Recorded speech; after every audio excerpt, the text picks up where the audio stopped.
Welcome, everybody. Thank you for your patience here. I'm Mariquita Solis, the live stream host of all-creatures.org. All-creatures.org was founded in 1998 and is a leading resource for faith-based animal rights veganism. Led by our executive director, Tams Nicholson, we provide free resources for people seeking to live compassionately towards all creatures. Our extensive library includes vegan sermons and commentaries, animal rights strategies, action alerts, events, and works by various vegan authors. We also sponsor websites for animal rights organizations. Our mission is to unite compassionate individuals worldwide who honor the dignity of all creatures. All right, and so today we're very honored to welcome my good friend, Ray Kowalchuk. I can't even say it. I knew it, and then you got it. Kowalchuk. Now you say it. Kowalchuk. Kowalchuk. Yeah. Okay. Yes, Ray. All right. So I'm having tech issues now, and I don't have all of your credentials. So I want you to tell us about, not only are you a climate healer and a very, very important part of the team, but you're a filmmaker. And tell us more. Well, I'm a Canadian through and through. I was raised in northern Manitoba in a mining town, and I went to the United States to study film. Although I went to Minnesota, I knew the United States had a bigger film industry than Canada, but it's not in Minnesota. So I transferred to York University in Toronto to get my film degree, and I've been here ever since.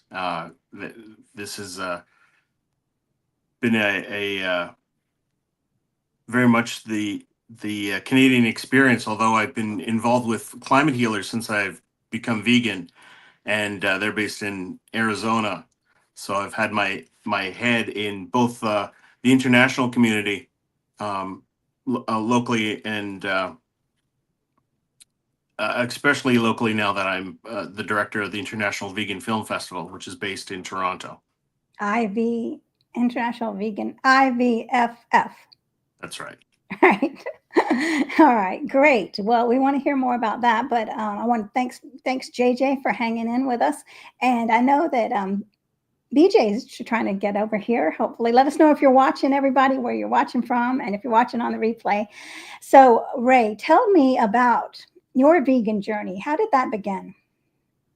When I met my wife in 1999, she was vegetarian at the time, and when we had our first son, she had decided that she needed to eat meat in order to have a healthy pregnancy, which is, of course, something that we've discovered wasn't at all the case. And maybe it was she was the only vegetarian that she knew. So I think that it was a lack of community that she was feeling at the time. Later on, she saw the Why Love One But Eat the Other poster campaign in the Toronto subway, and it reminded her of her connections to vegetarianism and love for animals. In particular, it was a passage that talked about how mother pigs would sing to their babies, and it kind of awoken in her the realization that there are mother issues with our relationship with animals. They're mothers too, and that wasn't something that occurred to her. And I wasn't vegan at the time, of course, and I tried to steer her away from that poster and said, these are just isolated issues. These are just things that people say. But it stuck with her, and she got involved with the Save movement in Toronto. And she started showing me films that she was exposed to. And of course, I'm a filmmaker, so that was something that resonated with me, that I had to recognize whether these documentaries were telling the truth or not. And we watched Forks Over Knives, and I went vegetarian at the time, not vegan, but a few months later we saw a public screening of Cowspiracy, The Sustainability Secret. And it resonated with, partially because I was giving to Greenpeace at the time. And that was my contribution to environmentalism, was to give money to the people I trusted had their thoughts focused on the things that we need the most. And Cowspiracy challenged that paradigm of trust. Are they actually paying attention to the things that we need to? So I decided I had to stop giving money to Greenpeace, but in the place of that ability to give, I decided that I had to go vegan. I had to start that the world needed to go vegan, and I could only start with myself. So I committed to veganism, and not on the spot. I had to try to debunk the documentary, of course, and that only led me to greater truths. I could tell that the documentary was hinting at a few things, that there's a strong legacy of environmentalists focusing on what they believe can fix the problems of our world through a paradigm of growth and industrialization, essentially building a new renewable energy grid on top of the energy grid that we already have. This is an industrial approach to something that you can get all the billionaires on board. And if you take the approach that money is what's going to solve the world, then you're going to go down some wrong paths. And I think they've been going down wrong paths for a couple decades now. Environmentalists have focused on climate change, while there's a whole 9 different planetary boundaries that all need attention, and a lot of them are connected to our food system. And there's a deep fear of politicizing food, which the politics aren't going to serve us if they're steering us away from the truths of the reality. And I mean, I've become absolutely convinced that our food system is critical to change as quickly as we can, while the our use of fossil fuels must be phased out in a controlled and intelligent manner. And that's not a popular opinion amongst environmentalists. No, and I wonder how many environmentalists are vegan. I mean, from what I've seen, it's not that many. And I think even the biggest shift is how many of them are thinking that we're going to get there through a cultural shift. They want to try to accomplish that without a cultural shift, with the current cultures of colonial capitalism, and the emphasis that the economy is what's going to change the environment. We can do whatever we can to the environment as long as it's safe for the economy. And that there's a couple very deep illusions that the economy is separate from the environment. We can have an environment without an economy, but we can't have an economy without. We can't survive without the environment. Yeah, it's very scary once you open your eyes to the truth, and you think you'll go talk to someone and they'll be very receptive, but that's hardly the case. Yeah, it's very difficult in that environmental circle because they are used to trying to prove that climate change is real, and it is real. There is lots of scientific evidence of that, and that is a decades long battle. And I think most people are convinced that climate change is real at this point, and the conversation has moved on. But through this entire process, it's been framed as a fossil fuel issue, and almost period, full stop. When I saw Cowspiracy, I went into the historicity of what has the climate movement said until this point. What is different? But what is this that Cowspiracy is revealing? And it's an entrenchment of a solution that was politically palatable. I frame it as within the Overton window of the climate establishment. So they're the good guys that have proven that we have to temper our energy use and our lifestyles and our industries in a way that will be compatible with a thrivable future. But they've chosen, I would, they've chosen a pathway, and I've say that they've chosen the wrong pathway. As we live in a post-cowspiracy world. If anybody's seen this documentary, you'll understand what I mean. If you haven't seen it, it's still on Netflix. It's one of the most popular documentaries. And in this post-cowspiracy world, the environmental organizations will tell you that animal agriculture is an impact on the environment. But most of them will say that it is something that is only a personal choice for people to either be vegan, be a climatarian, an ecovore. Yeah, well, we could popularize these names, but I think that the answer is simply the same approach that they're taking with the fossil fuel industry. It's a dirty industry and needs to be phased out entirely. And that's not within the Overton window, the safe political discussion space of most organizations. And Climate Healers is trying to change that. Right. Yes. I mean, because we are a society that wants instant gratification. We want everything as easy as possible. If we can buy it, let's do it. We don't. Unfortunately, our society is very limited to. Most people are limited to. Not. I don't know. Maybe I shouldn't say most people, but a lot of people are limited to serving themselves in the easiest way possible if they have the financial means, and it's very sad. We have this limited vision, and we're only in ourselves, and what is nice or what looks aesthetically pleasing in that superficial world where we've completely cut ourselves off from Mother Nature and the consequences of our behaviors. And it seems to me that I'm very disturbed by the weather patterns now, and things are getting extreme, and it's scary. I think that's one of the things that veganism has to offer. You'll hear environmentalists say that going vegan won't save the world. I think that the key is vegans are starting to do something that isn't. Wait, I lost you. Your audio? Maybe it's me. Sorry, Okay. sound went away for a moment? Got it.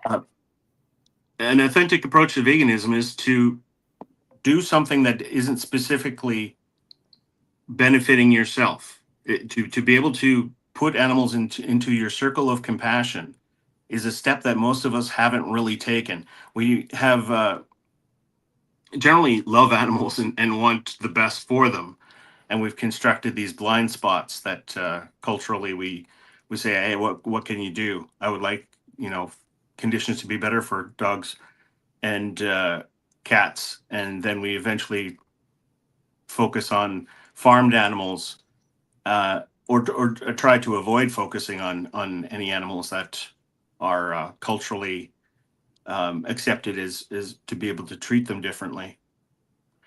So veganism is that first step. I think it's a radical step, and people use that as a pejorative to say veganism is too radical. Veganism is radical enough for us to start thinking in ways that aren't prescribed to us to be consumer units in an economic environment, in an economic reality. We have an environment, and it's about addressing the externalities that we decide that the environment has to degrade because we need things and want things.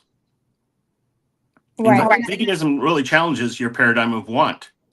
What if a lot of people think that vegans don't want to eat meat anymore. A lot of us, it's not about a matter of want. We just won't. It's not something that we reject because we don't like it.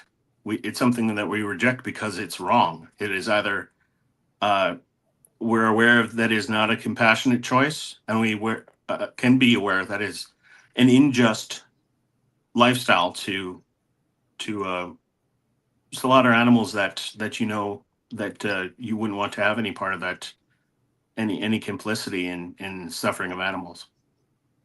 Right. And we're making a choice because people always say, you can't eat that. And I'll say, well, I can eat that, but I choose not to eat that, right? It's not that I can't eat it. And it's not maybe that I don't want to eat it. It's that this is a conscious choice because of many, many reasons. It's multi-layered, and people a lot of people don't grasp how it's damaging in so many ways.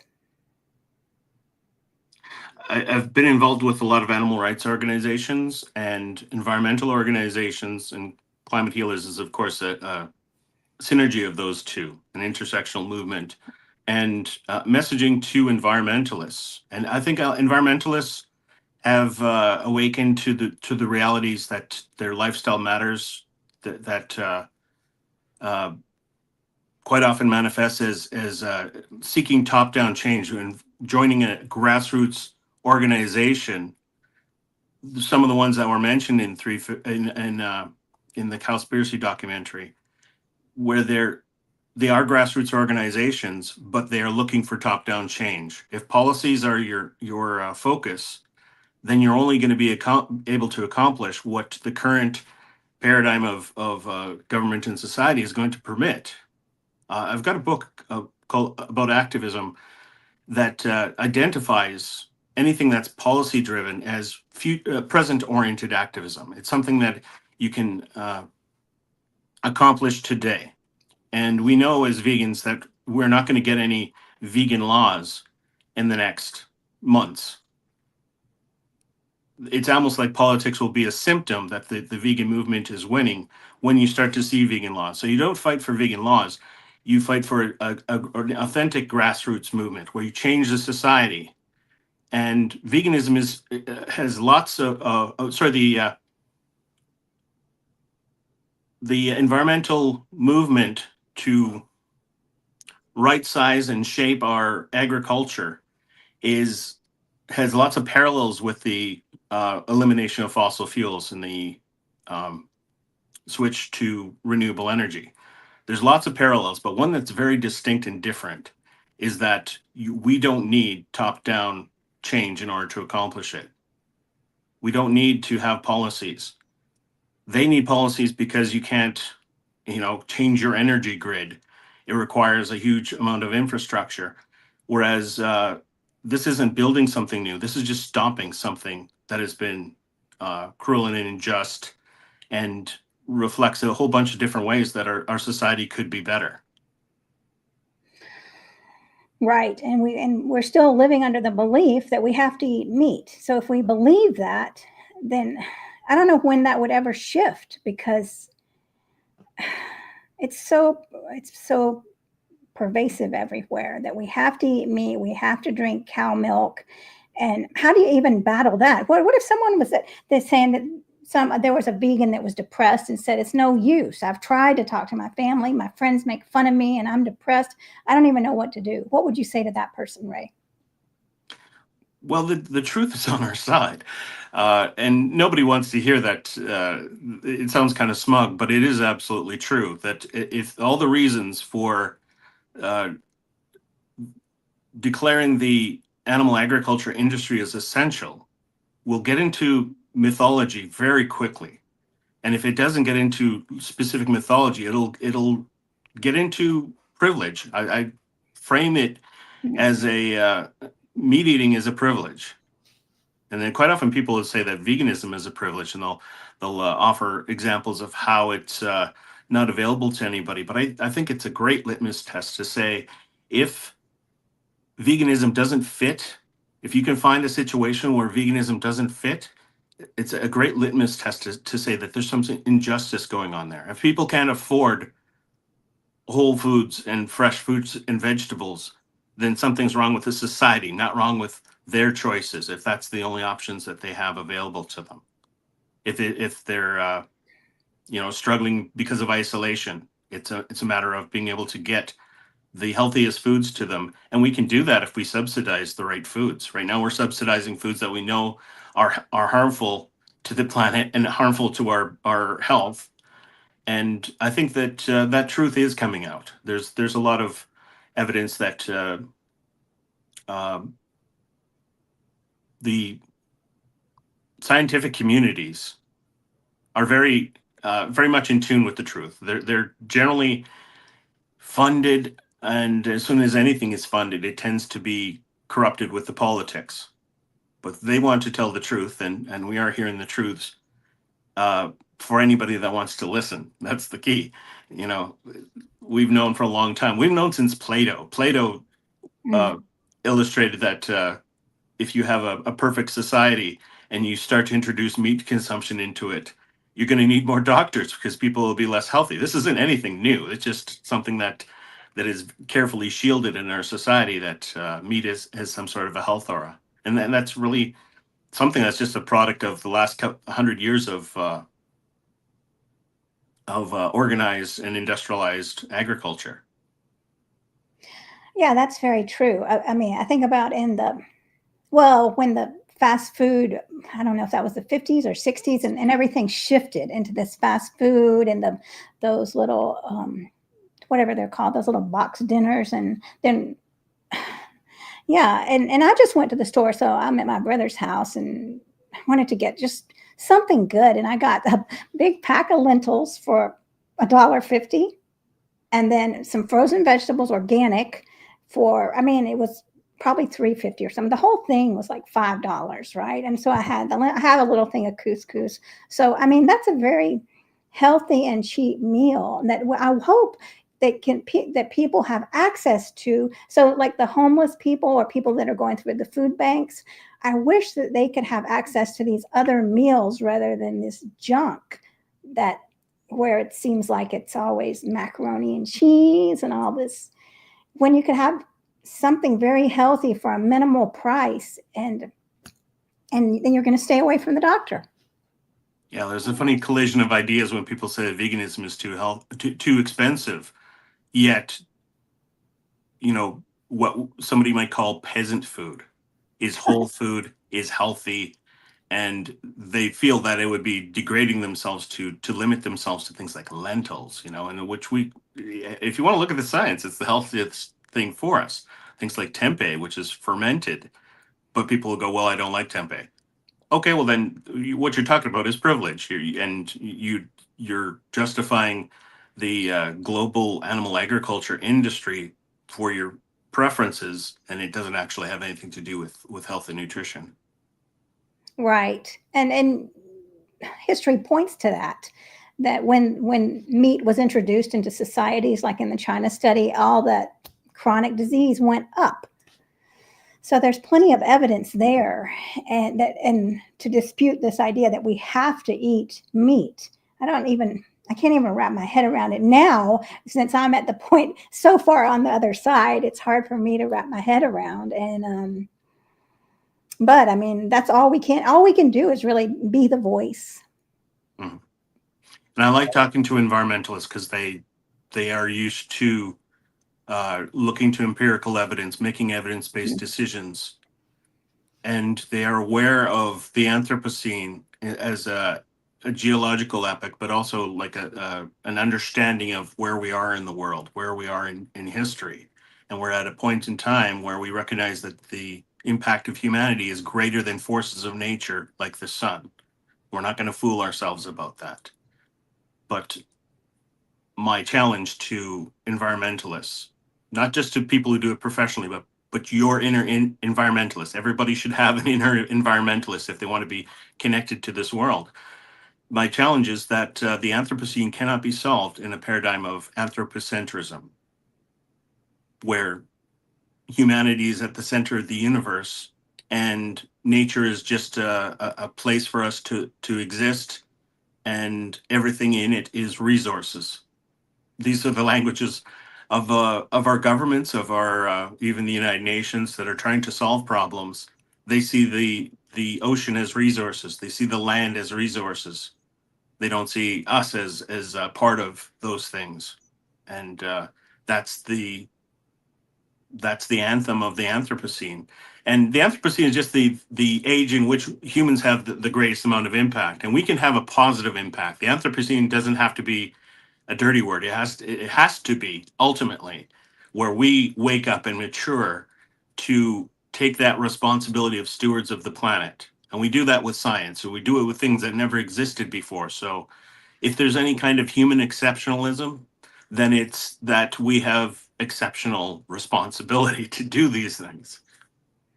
Right. And it's very interesting when you hear the different paths that people came to veganism, and some is health, some is science, some are animals, some are planet, and then also the terrible the way that minorities are exploited by, and that's something that a lot of people don't know about the factory farm workers. I mean, there's a lot of hatred towards the factory farm workers who are trapped in that cycle. And if they get hurt on the job, that's it. I mean, too bad for them. And then they're hired for a certain amount of time. And before they get their benefits, they're let go. It's a really sick system. It's very depressing. And so a lot of people don't have that compassion for these workers. And it's our job to help them get out of that system somehow, to get out of that system where they're not being abused and mistreated, and I mean the violence. I can't even go there, of what they have to see. I don't know how anyone could sleep at night. The rates of the substance abuse are so high in those in the workers, and it's very sad.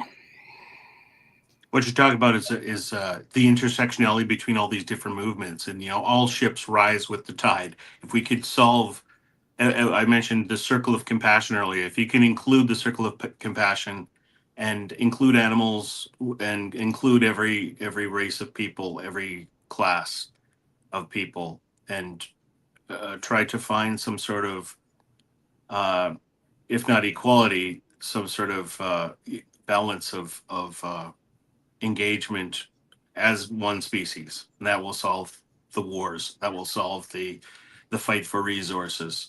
And it feels like we'll always be fighting for resources, but it is something that, if you're not focusing in that area, we're wasting our time with things that are just going to create more and more strife. We have to find that safe living space for humanity. That's the language of the 9 planetary boundaries. We have to live within the impact, and it's not something that we've had to do as a species ever in any time of history. This is kind of special times that we're living in, like the ancient Chinese curse, "May you live in interesting times." But let's own that curse and dispel it. Right. I mean, somehow we have to get back to the connection of all of life. All of life is connected, because we're so fragmented into, we have to, I mean, it's this game, right? This game of we have to, I'm having a hard time speaking today, and I'm not lying. We have to one up another. And yeah, we're all fragmented and all trying to get to the top. And what's happening? Mother Nature is being destroyed.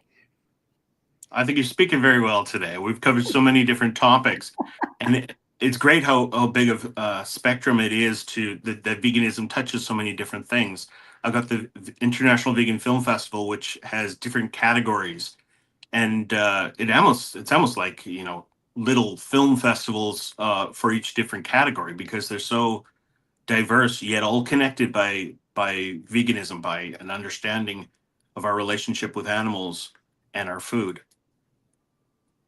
Well, tell me more about that. Now, how did you get involved with this? I was involved with it since the beginning. It started in 2018, and I had a short film that was a selection in the festival process. So I was involved in the first screening, and that was in Ottawa at the time. Since then, it's shifted its base to Toronto, and I was covering the event as a correspondent for Unchained TV. So every year I was there covering it live, and I had 2 other selections that were in the festival as well over the years. And I was also involved as a volunteer. Last year I was the red carpet photographer. So Nice. this is a significant upgrade, as the founder of the festival is moving his family, and decided he didn't have enough time to host the festival in a effective way. So he has he shifted to a board position, but now the board the oversight of the festival has been shifted to a nonprofit that I'm involved with in Toronto called Plant-Based World Media. which is a name that not many even Torontonians are familiar with, but we run the Wishbone Animal Rights Lab, which is in downtown Toronto. That's what people are more familiar with.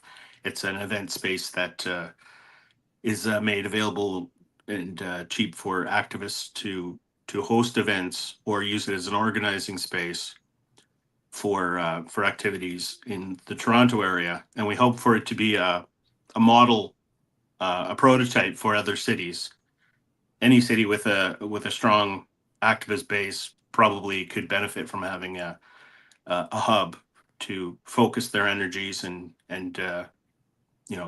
connect with everybody that's involved in all these great directions that we've just been talking about. Well, that's amazing. Yeah, you're doing so much. And so, well, tell me about the festival now. So how many films are in the festival? It's grown over the years. We have almost 60 submissions this year, and last year was the biggest turnout, the most eyes watching films. So it's been growing at an exponential rate, and that's been very exciting to see how many. And the only way for it to grow is if people are talking about veganism more. There's more films. There's more television programs. We don't have a television category, and there's no equivalent of the Emmy Awards for vegan television, because there hasn't been enough vegan television. But we're starting to have submissions of episodes of television shows. So there's more vegan films and more feature films. I think we have about almost 20 feature-length films, including our short films. That's great. And so, how can we see these films, and where will we find them? The festival has been a one-day event, usually in the fall, and it's been like 3 or 4 hours in a theater where we show the short films and present the awards. And for the feature films that win awards, we show their trailer or an excerpt from the movie. We're hoping that now that we're the home of the Vegan Film Festival is Wishbone Animal Rights Lab, we have a permanent year-round space that we could host interviews and Q&As with the directors and host local screenings. So there's we want to be able to watch more films, and that's good for people in the local Toronto area. But for everybody else, immediately after the festival, we host the IVFF virtual festival. So for the period of November, December, we will be showing the films online, and anybody that wasn't able to make it here in person will be able to watch them. And from January onwards, all the films that won, all the short films, usually it's a package of short films that we prepare for anybody that has an interest in screening them themselves. If they've anybody with an audience and a screen, we can provide you with films, and you can host your own little festival. Oh, wow. I should do that. Absolutely. Let's discuss it. Anybody that wants a vegan film festival, we have the films. So if you've got the screens and you've got the means to get people in front of that screen, we're excited to partner with anybody. Yeah, that's the trick, right? But I mean, there are ways to do it, right? And I love the what you talked about, the environmentalists, because they really want to see the data, and they study, and other historians study this data, and that's what's going to move them when they see this data. And that brings me to Dr. Rao, Dr. Silas Rao. How long have you known Dr. Rao, the founder of Climate Healers? Well, he's an executive producer of Cowspiracy, so I became aware of him once I started the process of trying to debunk Cowspiracy and learn about who all the people that were interviewed, and try to figure out if they're authentic people, if they're doing the right kind of research and they have their head in the right place. And all the people that were trying to debunk the documentary revealed their biases really quickly. So Wow. I think that I became interested in all the different people that were in front and behind the camera, um, and one that was on the camera was Dr. Richard Oppenlander, and in seeking him out, I found his recording of a screening of Cowspiracy at the European Union in at the end of 2015, and he did a presentation along with Kip Anderson, one of the co-directors of the documentary, and after him came a presentation by Richard Oppenlander, and then a guy named Sailesh Rao. And so I watched all of the presentations, and as a video editor, I went to transfer my television skills into editing. I was still working in television at the time, and I broke each of the presentations down into separate videos and shared them with the organizations that were doing the presentations. And Sailesh reached out to me and said, "Thank you for doing this." Uh, and we started communicating and realized that we had something in common, which was we were both uh, disgruntled members of Al Gore's Climate Reality Project. He Oh, had taken it was his inspiration to get into climate change after a career of electrical engineering and fixing the internet that was so bad in the 90s. We can thank him for gigabit Ethernet and digital stability of the internet. But he shifted his engineering mind to solving climate change, which he saw as a system similar to the internet that you have to find the engineers to fix it. We talk about the climate scientists. Do we have any climate engineers? Because solutions need to be engineered and they need to work. They cannot be corrupted by politics. And he had been through all that with the designing the internet with the IEEE. He had you only have solutions that work, not ones that are politically viable. So applying that to the climate narrative, we've kind of recognized that there's uh, a lot of ideas that just don't work. That there are solutions. The best solutions are being ignored at this point. I think if that's my other message to environmentalists, is that if you're feeling dismay and you feel like this isn't working, it's because there's a solution you haven't yet tried, and it's actually the best one. It's the one that we need to deploy as fast as possible, and it's one that all your peers, all your group think has completely ignored, and that's right sizing our animal agriculture. right.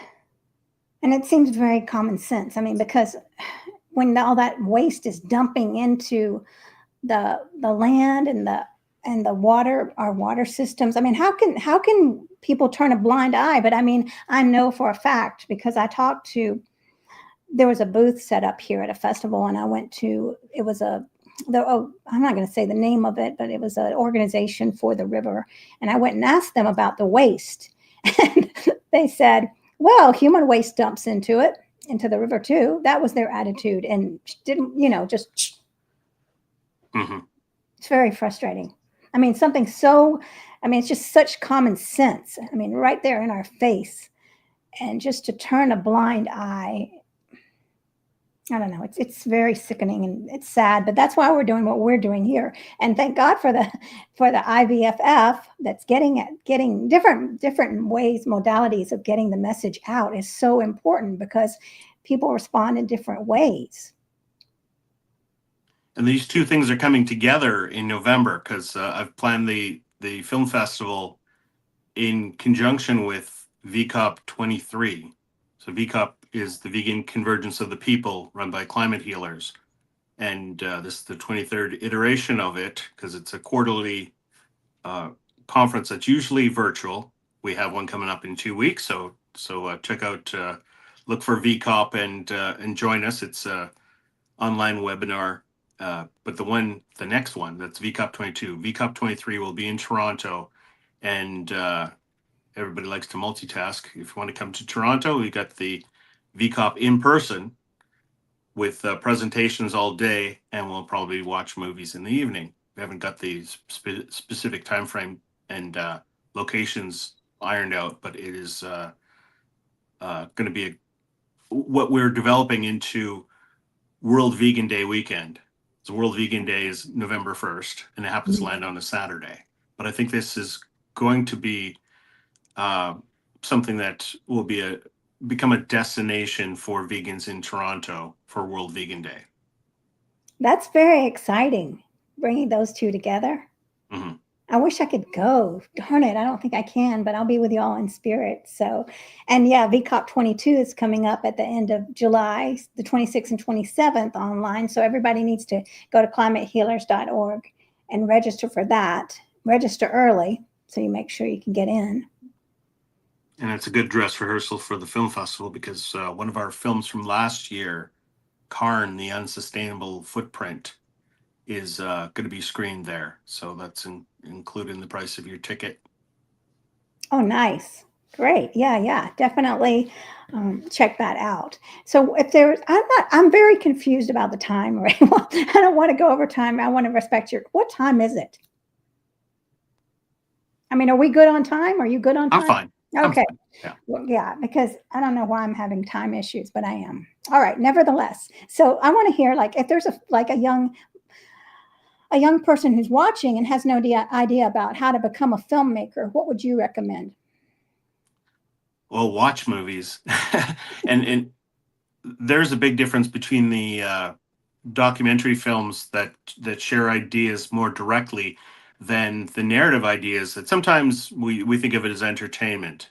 Documentary sometimes, it always has had that reputation of being, this is educational, this is like school, this isn't as cool as it can be. And we're seeing some documentaries that are so innovative and entertaining that doesn't really apply anymore.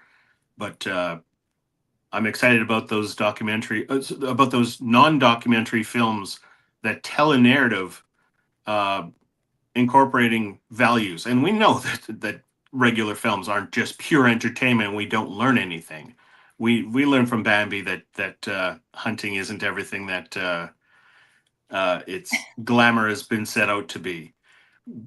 There's lots of films that challenge the paradigm of human exceptionalism and embrace, sometimes through the anthropomorphization of animals, which kind of has it can be confusing because animals do not have the same values as humans. But if that's what we need in order to identify with them, I'm okay with Bambi and Thumper having a conversation like so humans can understand. Yeah. Whatever the road that works, let's just take it. Yeah. Right. Yes. And is all of your family vegan, the majority of them, or? My family living in my house right now is vegan. My daughter's vegetarian, and she's okay. But yeah, we try to do things together. We play vegan Dungeons and Dragons. We have trying to create a community of nonviolence in gaming, or at least if it involves violence, it's intelligently examining violence and deconstructing what's wrong with it. Nice. Well, what about your friends? When you went vegan, what did they say? Did they think you were crazy? Oh yeah, I guess they still do. And it's a kind of crazy that I like. This is the crazy that I want. I could be crazy in many different ways, but one that's constructive is a good one, and I hope it rubs off on people. And they don't argue about it a lot, and the more that they don't talk about it, the more I know that they're thinking they don't have an argument to make. You know. Right. I'm hoping they're doing the research. I'm hoping they're going out. I'm going to take Ray down. I'm going to find some solid facts about why veganism is wrong. And if you go to the internet, you can find them, but you can find a lot more where it's clear that veganism is that little thread you pull and solve a lot of problems along the way. Definitely. And gosh, I wish I could come to the film festival to see that creativity there from all the young minds and old minds and everyone coming together. And I mean, what is a one powerful moment that you might have had as a vegan in your activism or in the film festival? Do you have any memorable moments? Yeah, there was the first festival. There was a film that was, I think, a French film that really challenged some people because it was a mockumentary. It was a documentary that was not authentic. It was telling a story that was completely fabricated and in a documentary format. Uh, Seemed absolutely authentic, but was about how somebody was trying to find a loophole in veganism. And it was essentially, we can raise animals and amputate their legs as long as we give them prosthetic limbs after we butcher their legs. Oh my God. And it was told in a very straight face, totally deadpan kind of way. And of course got a gasp of the audience once it was revealed what the theme was. But there was people that watched it all the way through and didn't realize that it was a gag, and they were upset. And some people were upset because amputation is we're applying something that was a very human thing, and they knew an amputee and they were offended by the documentary, which, kind of put a chill in the room and would have been a great discussion had the person not been angered about it to the point where they couldn't discuss it. But this is an interesting expression of anthropocentrism, that veganism is fine as long as a human isn't affected by it. And I recognize the need for vegans to approach the rest of the world with hat in hand and willing to have a conversation about it. But we do need to challenge that human exceptionalism that's inherent in a lot of our religious stories and a lot of our cultural stories that are really artificial and recent. The meatification of our society has only happened in the last century, and most people think it dates back to the caveman days, or even that is rife with all sorts of biases towards the man, the hunter. Right. And the canines, they'll say we were made to eat meat. And I mean, I couldn't kill an animal with my hands or rip an animal with my teeth. Oh my gosh. Anyway, I don't need to go there, I'm sure. All right. Well, Ray, tell us again where we can find you and where people can check out the film festival and also attend VCOP 23. Our website's the IVFF and .com, and my email is ed@theivff.com. That was one I inherited. It stands for executive director. My name's not Ed, and it's not the medical condition called ED either. All right. So that's how we can how people can get a hold of you. There's also the Wishbone Animal Rights Lab, wishbonearlab.com.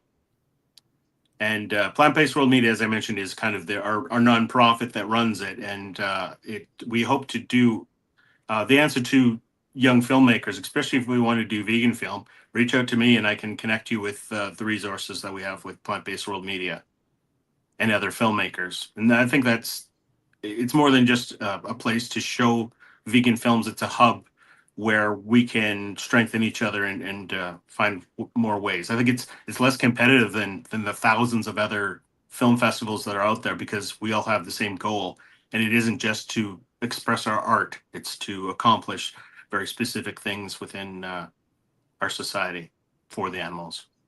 Right. And everybody has an opportunity to do it, right? No matter where they are, no matter what they do, you have an opportunity to spread the word. And when you're aware of who's listening and who might be ready to receive it, that's the key. Who's ready to receive it? And are you ready to deliver the message when it's your time? So, yeah. And I'm all about community. It's about building community. It's the thing that causes the most recidivism is when people decide that they want to be vegan, but they don't have the community to support it. That they go back to their Carnish society and realize I don't have anybody on my side. So get involved with things like Climate Healers or VCOP, bit.ly/VCOP, all caps V-COP. Great. You Yeah. can get tickets there. You don't actually have to pay for them. Right. If you get them early, right? If you Yeah. wait too late, then you do have to pay. So go get them and join you. I mean, we have great, oh my gosh, we have wonderful meetings. Being a climate healer is one of the best things I've ever done. So you're right. We need each other. And y'all, please remember to visit us at www.all-creatures.org. Help support this program with a one-time or reoccurring donation. And we're very grateful to you. And make sure you go check out everything Ray has to offer. And we will both see you at VCOP 22. And any final words, Ray? Oh boy. How to sum all that up? Thank you so much for having me as a guest and talking about such with such free form. We just covered so many topics, and it's made me really happy. Well, I'm happy too. This has been wonderful, and I'm just excited to be on the Climate Healers team with you. And all right, well, then I guess we'll wrap this up. Everybody, check out the International Vegan Film Festival in VCOP 22. And thank you so much, Ray, and give your family my best. And I'll be seeing you soon. See you soon, Mariquita. Bye, everyone.